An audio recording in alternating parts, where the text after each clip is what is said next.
Hi,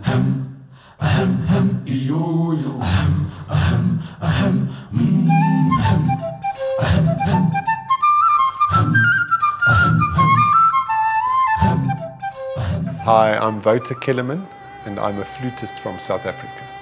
I grew up in a classical home and only classical music was played in my house. But what my mom didn't know is that the lady who looked after me when she went to work played African music all day long. So I've been listening to African music since I was a very young boy, and I've always wanted to record an album with these African influences, and I've called it Mzansi, meaning South Africa. The one non-classical album in my parents' house was one by Miriam Makeba. I used to get back from school and listen every afternoon. One of my favorite pieces is called Malaika. So I've recorded Malaika for this album as well and collaborated with the Swazi singer Eunice Harris.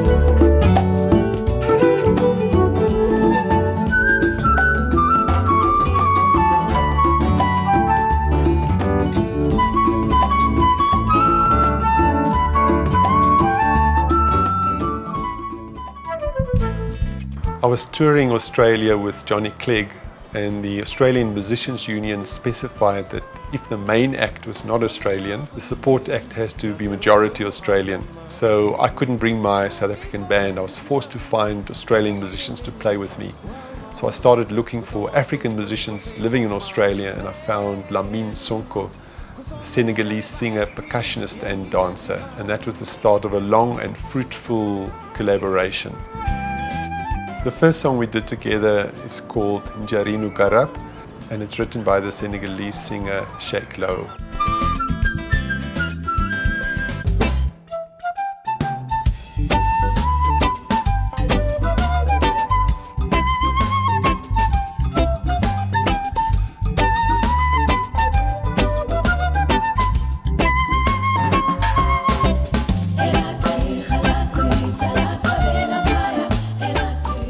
We took the old South African song Mama Tembu, and I decided to do it in a reggae style, and Lamine added some Senegalese vocals as an alternative melody.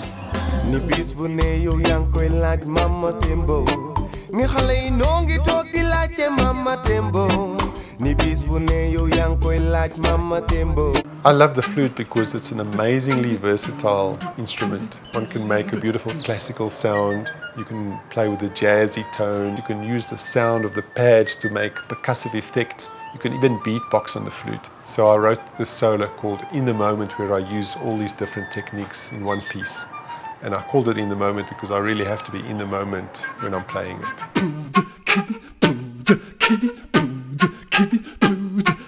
I used to sponsor a dance class for semi-professional dancers, and I used to stand in the back of the class trying to pick up some cool dance moves. And after the dance class, I would get together with David Matamela, who was running the class, who was an amazing choreographer, and Salome Sechele is also an amazing dancer. Two of the songs on this album came from those jamming sessions. One day David started by going Moko, Moko. We thought that would be a great start of the song and decided to call it Nkoko. But we soon realized that most radio presenters would not be able to say that, so we settled for Koko.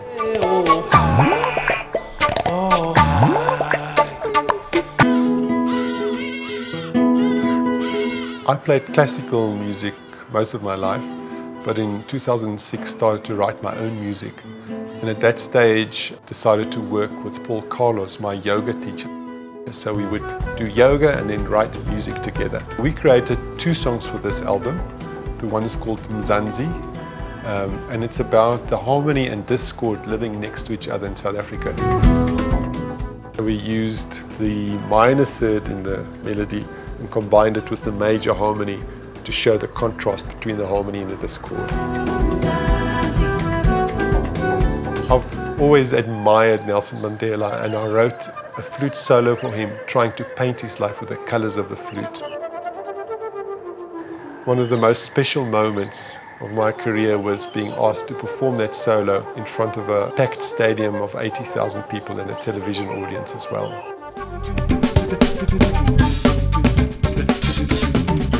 One of my favorite shows was performing at the closing ceremony of the Soccer World Cup in 2010. It was just so amazing to be part of South Africa's big moment. It's one thing to sit at home and create the music, but a musician doesn't live in a vacuum, and it's important that your music actually reaches somebody. The most sought after award in South African music is called the SAMA, the South African Music Award, which is the South African equivalent of the Grammy. And I've been very lucky to win 2 of those, the most recent one being the 2011 SAMA for Best Instrumental Album. When we travel overseas to Australia or China or the US, we always worry a bit whether the music that we create in South Africa will actually be understood by overseas audiences. We've been very happy to get the kind of response that we have, showing that music that comes from the heart can cross cultural boundaries and reach someone in a completely different space.